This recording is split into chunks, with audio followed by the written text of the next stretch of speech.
Kia ora, ko Sharon Holt tōku ingoa.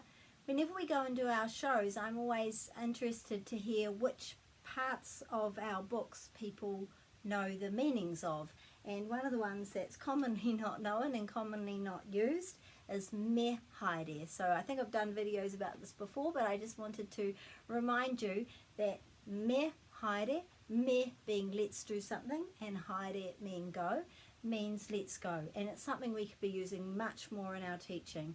Me haere, let's go. I hear people saying it all the time in English, and it's an easy one to add to our kete. So maybe you could think about how you could change from let's go to me haere this week. And if you've got this book, you could be scaffolding it off that as well.